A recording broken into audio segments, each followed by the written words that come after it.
안녕하십니까. 릴바흐로 신부입니다. 오늘 우리가 28과 공부할 순서인데, 우리들이 잘 알고 있는 이 착한 목자의 비유입니다. 착한 목자. 목자의 비유를 제가 이 분류로, 두 가지로 이렇게 나누어가지고 공부하도록 그렇게 만들어 놨는데, 첫 번째 나오는 이 오늘 1장부터 10장 1절부터 10절까지의 내용의 핵심은 말씀입니다. 말씀. 그 말씀이라는 단어 중에서도 가장 중요한 게 목소리를 알아듣고 목소리를 알아듣는다라는 말입니다. 이 부분에 대해서 우리가 참 많이 고민을 하고 연구를 하고 또 깨달아야 될 그런 부분들이 많은데, 왜냐하면 대부분의 사람들은 신앙생활을 한다는 것을 예식 참여라고 생각을 합니다. 내가 예식에 참여하고 하느님한테 뭔가를 봉헌을 하고 하느님한테 제물을 드리고 이런 거를 자기가 신앙생활 하는 거라고 생각을 합니다. 세상 사람들도 그렇게 생각을 합니다. 우리들이 보통 말하는 종교 활동, 내가 성당에 간다, 절에 간다, 예배당에 간다, 가서 하느님한테 예배를 드린다, 하느님을 공경한다, 하느님한테 제사를 드린다, 하느님한테 내가 뭔가를 바친다. 그래서 그 반대급부로 하느님께서 나를 편안하게 해주시고 내 앞날에 걱정이 없도록 해주신다. 이게 보통 사람들이 생각하는 종교에 대한 개념입니다. 그런데 성경에 보면 예수님께서 우리들에게 말씀하시는 종교에 대한 개념은 전혀 다릅니다. 예수님께서 말씀하시는 종교의 개념의 핵심은 그분의 말씀을 받아들이는 것. 내가 얼마나 그분의 말씀을 깊이 받아들이느냐. 그리고 그분의 말씀을 통해서 내 속에 들어온 그분의 영이 어떻게 나를 움직여 나가느냐. 내가 그분의 말씀을 받아들임으로써 그 말씀을 매개로 해서 나와 예수님이 연결되어 있다. 내가 그분의 말씀을 받아들임으로써 그 말씀을 통해서 내가 그분의 모습을 가지게 된다. 예수님이 가르쳐 주시는 믿음은 그런 상태입니다. 그래서 우리들이 보통 말하고 있는, 세상 사람들이 말하고 있는 종교를 가지고 있다, 믿음을 가지고 있다라는 것이 단순한 예식 참여를 말하는 것이라면, 예수님께서 우리들에게 말씀하시는 믿음, 예수님을 믿는다는 것은 내가 그분의 가치를 받아들여서 그분의 가치 속에서 내가 그분의 가치를 살아가는 것을 말하는 거죠. 사실은 이 두 가지는 엄청나게 다른 겁니다. 예수님은 우리들이 또 다른 예수님이 되기를 원하십니다. 그분의 가르침이, 그분의 정신이 내 속에 들어와야 됩니다. 그런데 예식에 참여하는 것은 굳이 그분의 정신이 내 속에 들어올 필요가 없습니다.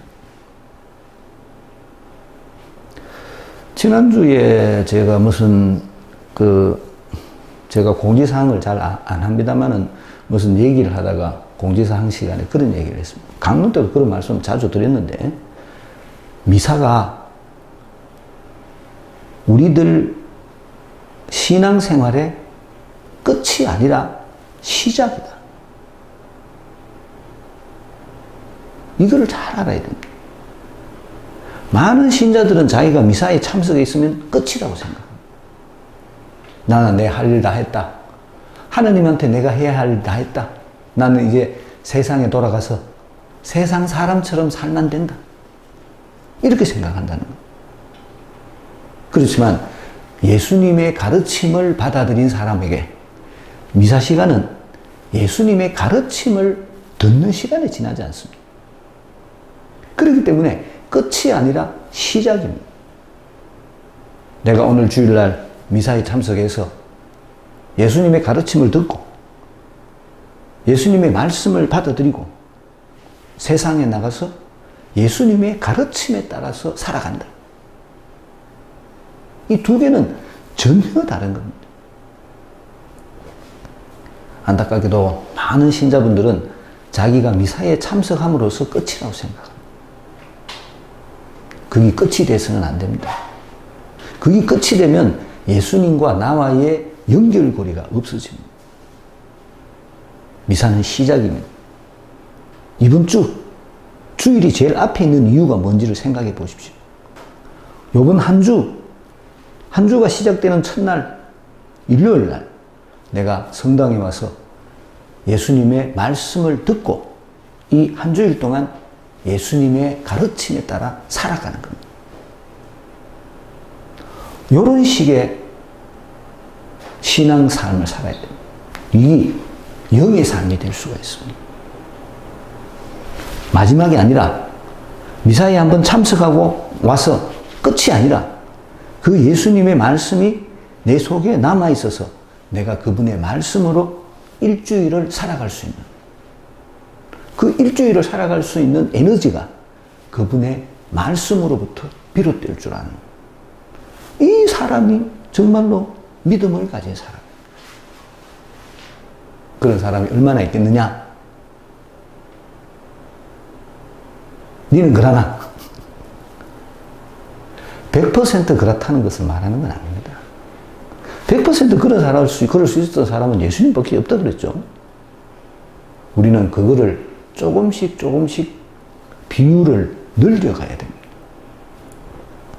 처음에 그렇게 시작하려고 애를 써보고 그게 영의 삶의 시작입니다. 예수님의 가르침을 내가 실행해 보려고 애를 써보고 같이 실행해 보려고 애를 써보고 거기서부터 그거를 조금씩 키워가는 겁니다. 내가 죽을 때까지 그 예수님의 가치를, 예수님의 가치관을 살아가려고 노력을 하는 겁니다. 그게 믿음을 가진 사람. 내가 그런 믿음의 삶을 산다 그러면 예수님의 말씀은 나에게 필수사항이에요. 예수님의 말씀 없이는 내가 그렇게 살아갈 수가 없습니다. 내가 예수님의 말씀을 받아들이지 않았는데 내가 예수님의 말씀과 아무 상관이 없는 사람이라면 어떻게 예수님의 가르침을 살아갈 수 있겠습니까? 내가 진짜 예수님의 가르침을 살기를 원한다면 나는 예수님의 가르침 속에 살아있어야 됩니다. 예수님의 가르침이 내 속에 들어와 있어야 됩니다. 사랑하라는 그분의 말씀이 내 속에 아주 크게 자리 잡고 있어야 됩니다. 그래야만이 내가 그분의 가르침을 실행할 수가 있는 겁니다. 예식에 참석하는 것만으로 내 종교 생활이 끝이라고 생각하면 절대 그렇게 안 됩니다. 굳이 예수님 말씀을 받아들일 필요 없습니다. 일주일에 한 번 미사에 모으면 됩니다. 그럼 그 일주일에 한 번 오는 미사가 무슨 의미를 갖겠습니까? 정말로 형식화된 거죠. 글쎄요.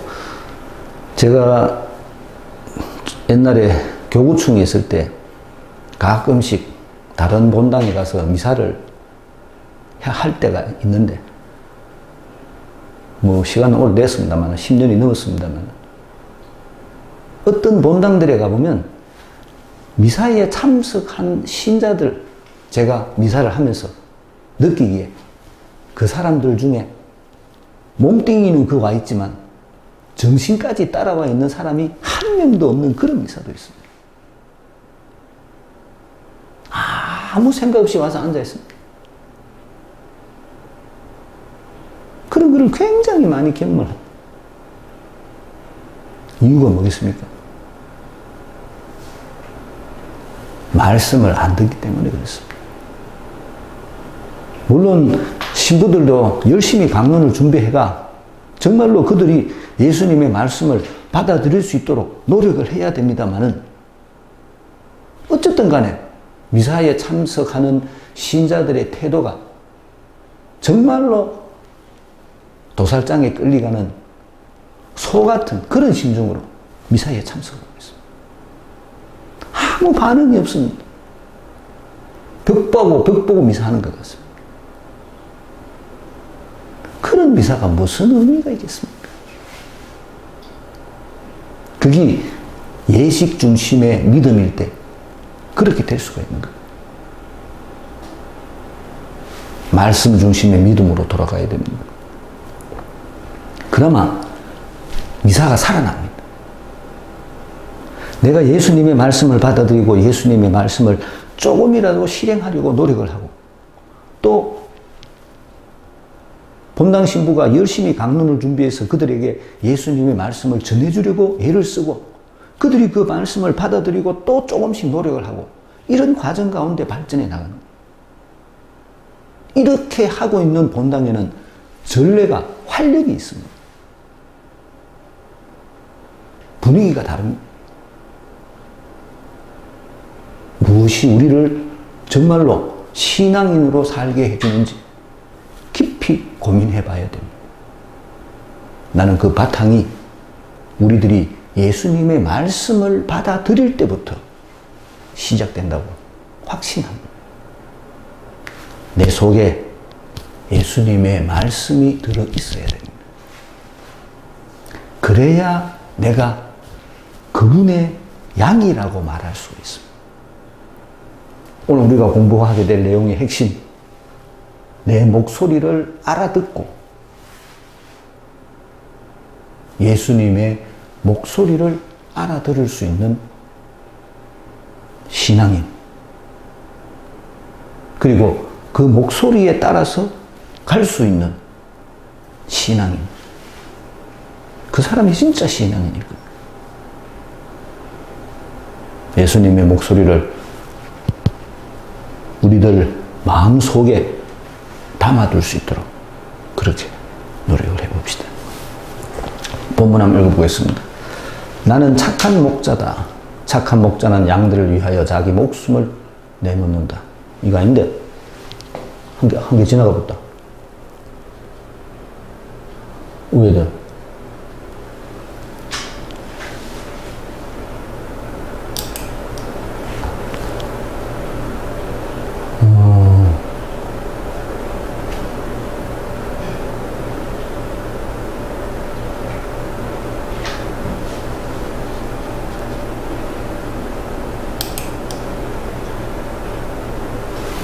또 읽었다.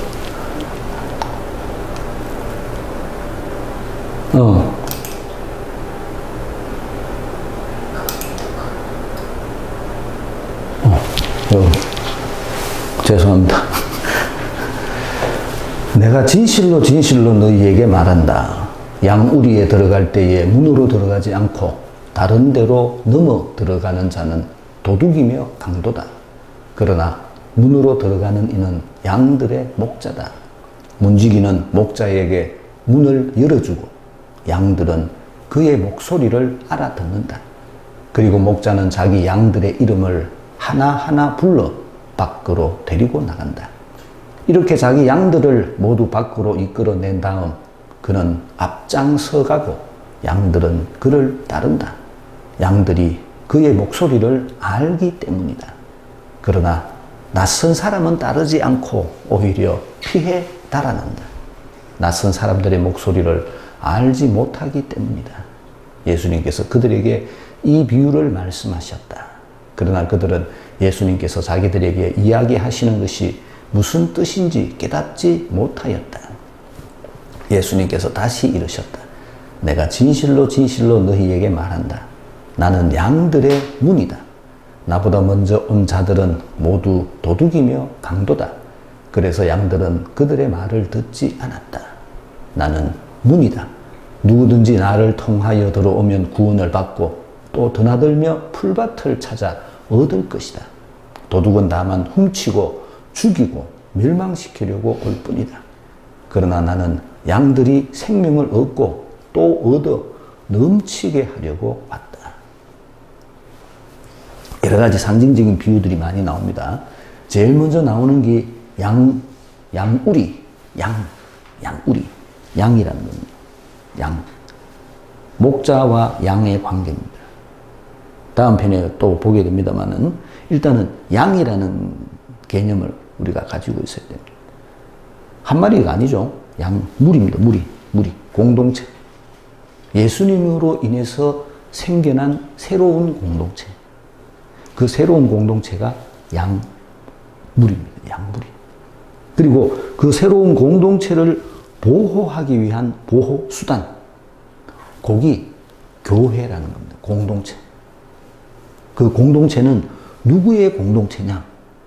그 공동체는 예수님의 공동체랍니다. 우리가 보통 막연하게 생각하고 있는 교회라는 개념, 교회, 건물을 자꾸 생각하는데 건물로 생각하시면 안 됩니다. 우리는 보통 건물도 말하는데 이 라틴어 단어에는 바실리카라고 표현합니다. 바실리카. 그래서 그냥 건물입니다. 건물. 영어로 shrine. 성전. 이런 뜻입니다. 성전. 근데 우리가 보통 말하는 교회하는 것은 눈에 보이지 않는 가치입니다. 그 교회가 가지고 있는 핵심적인 구별점은 뭐겠습니까? 예수님의 가치관을 따르는 사람들. 여기 교회입니다. 교회. 예수님께서 우리들에게 어떻게 하라고 말씀하셨고 우리는 예수님의 그 가르침을 어떻게 따라서 살고 있느냐. 그것이 내가 교회에 속한 사람이다 아니다를 구별 지어주는 절대적인 기준입니다. 내가 미사에 참석했다. 그래서 나는 신자다. 그건 굉장히 이 소극적인 개념입니다. 적극적인 개념은 나는 예수님의 가르침을 따르는 사람이다. 나는 예수님의 가르침을 받아들이고 그 가르침에 따라서 산다. 적극적인 개념입니다. 이런 사람이 믿음을 가진 사람, 교회, 양무리 이런 개념입니다. 양우리에 들어갈 때 문으로 들어가지 않고 여기서도 문이 나오죠. 여기서도 문이고 예수님은 당신 자신을 또 문이라고 표현을 하십니다. 여기에 나오는 문, 여기 나오는 문하고 여기서 나는 문이다. 나는 양들의 문이다 라고 말하는 여기서 말하는 문 이런 개념이 같은 개념 사실은 다른 것처럼 보이지만 사실은 같은 개념입니다.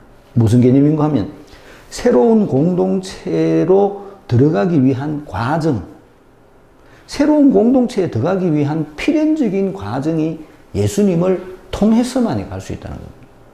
요한복음의 다른 뒷부분에 나중에 우리가 좀 더 지나고 라자로의 부활의 부분에서 다 보게 됩니다만 길이요 진리요 생명이신 그리스도요. 길이요 진리요 생명이신 그리스도. 이 그리스도만이 문이라는 겁니다. 그 그리스도를 통해서만이 새로운 공동체에 들어갈 수가 있다는 겁니다. 왜냐하면 그 새로운 공동체가 그리스도의 공동체이기 때문에 그렇다는 겁니다. 이 새로운 공동체의 가장 중요한 받침, 밑바탕은 누구? 예수님이라는 겁니다. 그렇기 때문에 예수님을 받아들인 사람만이 이 공동체에 들어갈 수가 있다는 겁니다. 이게 적극적인 개념에서의 믿음을 가진 사람, 영의 삶을 사는 사람. 그냥 성당에 와서 미사 참석한다. 이렇다고 내가 믿음을 가진 사람이라고 말할 수가 있겠느냐? 굉장히 소극적인 의미에서는 믿음을 가진 사람이라고 말할 수 있겠지만 적극적인 입장에서 바라보면 그런 사람은 믿음을 가진 사람이라고 말하기 굉장히 어렵습니다. 실제적인 핵심은 내가 예수님의 가르침을 받아들였느냐 안 받아들였느냐. 다른 말로 여기 나오는 다른 말로 그의 목소리를 알아듣느냐 못 알아듣느냐. 그의 목소리를 알아들었기 때문에 그 문으로 통과할 수 있는 겁니다. 목소리를 못 알아들으면 그 문으로 통과할 수가 없습니다. 예수님과 나와의 관계, 내하고 예수님하고 무슨 관계냐? 그분과 나의 관계가 어떤 관계냐? 내가 그분을 얼마나 알고 있고 그분이 나를 얼마나 알고 있느냐? 그분이 얼마나 내 마음속에 들어와 있느냐? 미사에 참석하는 것만이 내가 해야 될 일을 다 했다고 생각하는 사람에게 과연 예수님이 그 마음속에 들어가 있겠습니까? 그가 예수님의 목소리를 알아들을 수 있겠습니까? 정말로 중요한 질문입니다. 우리는 예수님의 목소리를 알아듣는 사람이 되어야 됩니다.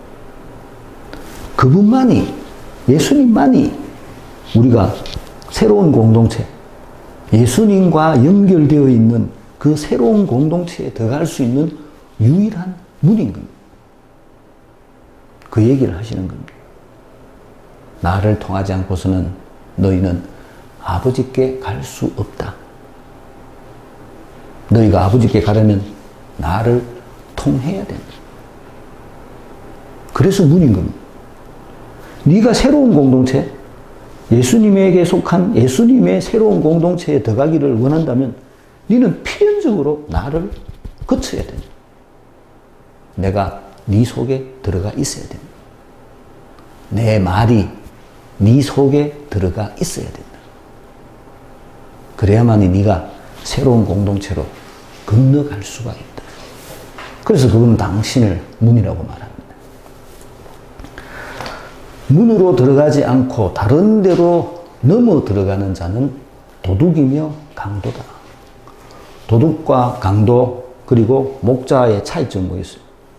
나중에 다음 과에 나오긴 합니다만 일단 간단하게 생각하면 목자는 양들을 보호하고 지키는 사람, 도둑이며 강도는 목자를 양들을 훔쳐가는 사람, 죽이는 사람입니다. 목자는 양들을 한 무리 속에 건강하게 자라도록 돌봐주는 사람, 자기를 희생하고 양들이 살아갈 수 있도록 도와주는 사람, 그 사람이 목자입니다. 도둑이며 강도는 양들의 안전은 아무 상관이 없고 지가 그 양들을 붙잡아가서 훔쳐가서 지 개인적인 재산을 늘리는 데만 관심이 있는 사람입니다. 양에게 관심이 있는 것이 아니고 지한테 관심이 있는 사람입니다. 그런 사람이 도둑이며 강도입니다. 진짜 목자는 자기에게 관심이 있는 것이 아니라 양들에게 관심이 있는 사람. 그 사람이 목자입니다. 그렇게 둘이가 구별이 된다는 겁니다. 그러나 문으로 들어가는 이는 양들의 목자다. 문입니다. 문. 예수님을 통해서만이 갈 수 있다 그랬죠? 그래서 문지기는 목자에게 문을 열어주고, 여기 말하는 문지기는 누구겠어요? 여기 나오는 문지기가 쉽게 말하면 우리 같은 이 교회에서 녹을 먹고 사는 사람들, 그 사람들이 아마 문지기일 겁니다. 문지기는 목자가 아닙니다. 다시 제가 말씀드리겠습니다만 많은 경우에 신부들이 지가 목자라고 생각하는데 목자 아닙니다. 목자는 예수님만이 목자입니다. 주교도 내가 보기에는 목자 아닙니다. 지가 목자가 되면 안 됩니다. 왜? 그러면 예수님은 어디 갑니까? 예수님만이 목자입니다. 나머지 성직자들은 문지기나 아니면 목자 옆에 있는 양들을 쫓는 개들이가 이런 정도지, 자기가 목자라고 말하는 것은 저는 굉장히 잘못됐다고 생각합니다. 문지기는 목자에게 문을 열어주고 양들은 그의 목소리를 알아듣는다. 문지기는 목자에게 문을 열어준다. 이 말은 뭔지 모르겠어요. 이 새로운 공동체에 속한 사람들의 제일 중요한 권한은 목자에게 있습니다. 예수님만이 이 사람들을 돌봐줄 수 있습니다. 이 사람들을 하나로 만드는 것은 예수님의 말씀입니다. 이들이 사는 방법을 가르쳐 주는 것도 예수님의 말씀입니다. 그렇기 때문에 이들의 삶의 기준은 예수님입니다. 그렇기 때문에 예수님만이 들어갈 수가 있는 겁니다. 문지기는 아무 권한이 없습니다. 문지기가 하는 일은 목자 아닌 다른 사람이 이 무리 속으로 들어가는 것을 막는 일을 합니다. 그게 문지기의 일이지, 문지기는 아무 권한입니다. 이 양무리는 누구의 무리? 예수님의 무리입니다. 예수님의 가르침만이 이들을 이끌어갈 수 있습니다. 그래서 목자에게 문을 열어주고 양들은 그의 목소리를 알아듣는다. 핵심적인 얘기입니다. 내가 예수님의 목소리를 아는가 모르는가. 목소리를 안다는 소리는 뭐겠어요? 이 가르침이 예수님의 가르침인가 세상적 가르침인가에 대한 변별력, 분별력, 거기 목소리를 안다는 소리입니다. 내가 목소리를 알면, 예수님의 목소리를 알면 예수님의 목소리를 따라갑니다. 예수님의 목소리를 모르면 내 육의 욕구를 따라갑니다. 그렇게 달라지는 겁니다. 내가 예수님의 목소리를 알 때만이 영의 삶을 살 수가 있습니다. 내가 예수님의 목소리를 모르면 나는 그저 세상 사람에 불과합니다. 세상 사람들이 하는 거하고 똑같은 짓을 합니다. 세상 사람들이 살아가는 방법하고 똑같이 살아가게 됩니다. 그렇기 때문에 예수님의 목소리를 안다는 것이 중요합니다. 예수님의 목소리를 알려면 예수님하고 나 사이에 교류가 있어야 됩니다. 친교가 있어야 됩니다. 예수님의 가르침이 내 속에 들어와 있어야 됩니다. 그래야만이 내가 그분의 목소리를 알아들을 수가 있습니다. 그게 안 되면 나는 예수님의 목소리를 알지 못합니다. 내가 그냥 예식에 참여하는 사람일 수는 있을지 모르지만 예수님하고 내하고는 아무 상관없는 사람. 그렇게 됩니다. 안타깝게도 많은 신앙인들이, 자기가 말하는 많은 신앙인들이 예수님하고 아무 상관없이 자기가 종교인이라고 말하면서 성당에 옵니다. 안타까운 일입니다. 이렇게 자기 양들을 모두 밖으로 이끌어낸 다음 그는 앞장서 가고 양들은 그를 따른다. 왜 밖으로 와나가겠어요? 우리는 잠자는 것이죠. 우리는. 실제적으로 하는 것은 풀밭으로 데리고 가야 됩니다. 풀밭은 세상입니다. 세상에 나가서 복음을 전하는 게 우리들이 해야 될 제일 중요한 일입니다. 우리끼리 성당에 모여가 우리끼리 잘 먹고 잘 놀고 우리끼리 재미있게 지내는 것은 아무 의미 없습니다. 우리가 하는 최고의 목적은 복음을 전하는 일입니다. 복음을 전하기 위해서 우리는 밖으로 나가야 됩니다. 밖으로 나가서 거기서 예수님의 가르침에 따른 삶을 살아가는 모습을 세상 사람들에게 보여줘야 됩니다. 그렇기 때문에 밖으로 나가는 것이 필수사항입니다. 밖으로 나가지 않으면 양들은 굶어 죽습니다. 나가야 됩니다. 그래서 밖으로 이끌어낸 다음 그는 앞장서 가고 양들은 그를 따른다. 당연히 따르겠죠. 그의 목소리를 알기 때문에. 양들이 그의 목소리를 알기 때문이다. 목소리를 알기 때문에 목소리를 따라서 같이 가는 겁니다. 우리 지난번에 시노드 할 때 그 시노드 있는 그림에 현수막 밑에 이렇게 한 줄로 쭉 써가지고 어디로 가는 거 그림이 있었는데 혹시 기억나는 거 모르겠습니다만은 그게 이 모습입니다. 우리는 가야 됩니다. 하느님 나라를 향해서. 머물러 있어서는 안 됩니다. 그러나 낯선 사람은 따르지 않고 오히려 피해 달아난다. 낯선 사람. 이 낯선 사람은 아마 도둑이며 강도일 겁니다. 양들은 낯선 사람을 피해 달아난다. 왜?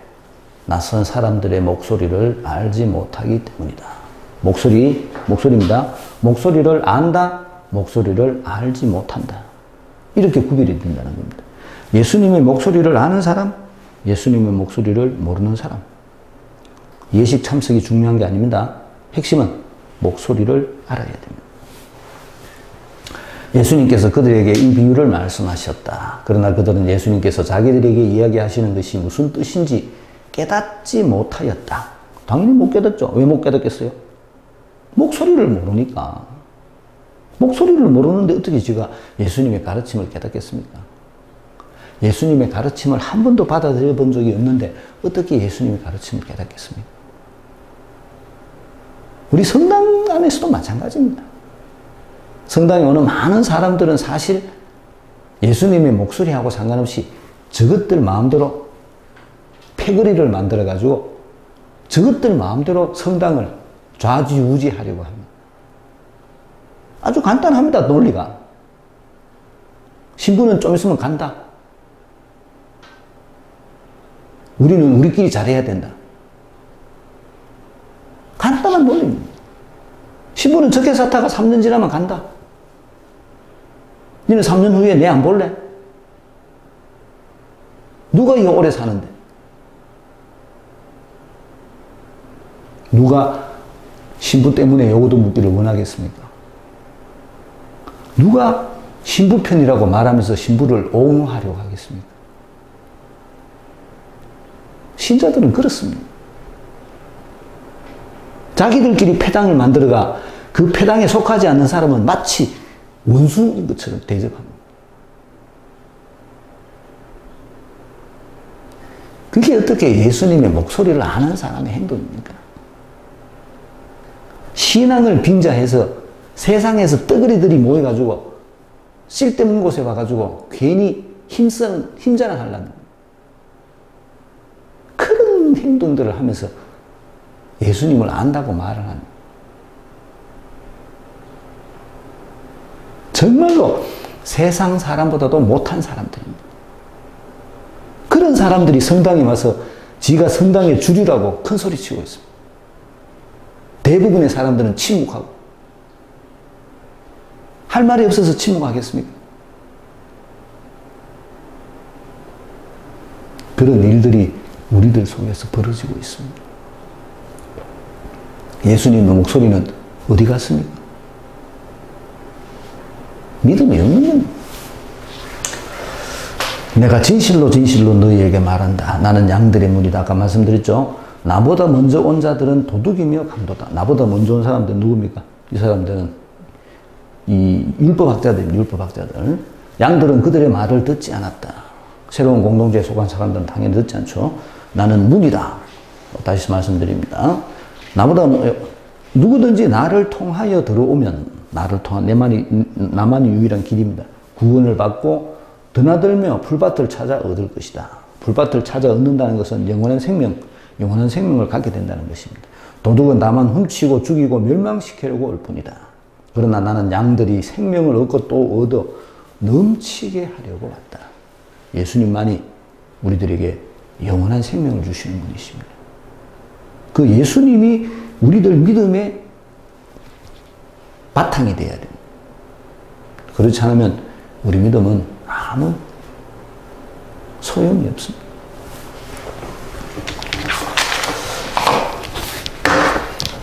문제풀이 해보겠습니다.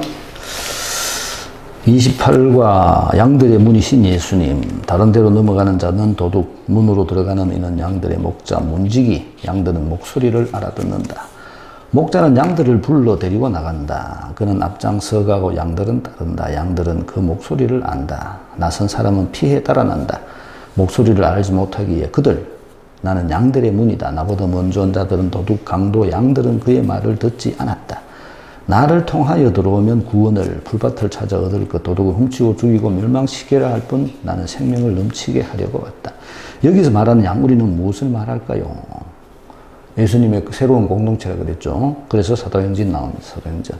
예수님을 받아들인 새로운 공동체입니다. 중요한 대비가 나옵니다. 찾아봅시다. 중요한 대비가 뭡니까? 목자, 그러고 도둑, 강도. 중요한 두 가지 대비가 나옵니다. 여기서 도둑, 강도는 이거 역시 그 당시 율법학자들, 대제사관 이런 사람들을 상징하는 겁니다. 그래서 밑에 나오는 거 똑같은 얘기죠. 나보다 먼저 온 자들은 도둑이며 강도. 이 도둑이며 강도, 도둑이며 강도. 3번, 목자가 문으로 들어갈 수 있는 이유는 무엇입니까? 문지기가 그를 알기 때문입니다. 문지기. 또 양들도 그를 알기 때문입니다. 그 새로운 공동체, 새로운 양무리는 누구의 양? 예수님의 양입니다. 예수님의 양. 그렇기 때문에 따뜻하다는 거죠. 4번 문지기는 누구를 상징할까요? 사도행전에 나오는 이야기입니다. 예수님께서 그들에게 권한을 주셨습니다. 5번 목자가 양들을 위해 어떤 행동을 하는지 찾아봅시다. 목자가 양들을 이끌어간다 그랬죠. 밖으로 이끌어나면 앞장서 가고 양들은 그를 따른다. 그렇게 할 수 있는 이유가 목소리를 알기 때문에 그렇다는 겁니다. 낯선 사람을 대하는 양들의 태도를 찾아봅시다. 낯선 사람들은 어떻게 합니까? 따르지 않는다, 피해 달아난다. 따르지 않는다, 피해 달아난다. 왜? 목소리를 모르기 때문입니다. 핵심은 목소리입니다. 목소리. 7번 목자의 낯선 사람을 양들은 어떻게 구별합니까? 목자와 낯선 사람들을 구별하는 방법. 아까 뭐라고 그랬습니까? 양들은 목소리를 알아듣고 양들은 그의 목소리를 모른다. 목소리를 안다? 모른다. 그걸 구별한다 그랬죠. 8번 예수님만이 양들의 문인 이유는 무엇입니까? 예수님만이 우리들에게 영원한 생명을 주시는 분이기 때문에 그렇습니다. 9번 예수님보다 먼저 온 자들의 정체와 행동을 찾아봅시다. 강도, 도둑이며 강도라 그랬죠. 그리고 그들은 뭡니까? 양들을 위한다.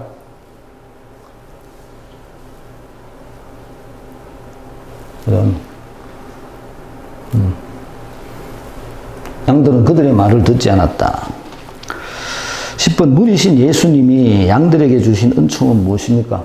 생명을 주고 또 얻어 풀밭 그리고 생명 그런 것들을 예수님께서 우리들에게 주신다. 내가 그분의 목소리를 얼마나 잘 알아듣느냐. 이게 우리가 영의 삶을 살 수 있는 핵심 요소입니다. 그렇기 때문에 렉시오 디비나 하는 게 중요한 겁니다. 복음 나누기 하는 게 중요한 겁니다. 그분의 목소리를 알아야 됩니다. 내가 그분의 목소리를 가슴 깊이 새기고 그분의 목소리에 따라서 살아갈 수 있는 그런 신앙인이 될 수 있도록 노력해야 되겠습니다. 마치겠습니다. 안녕히 계십시오.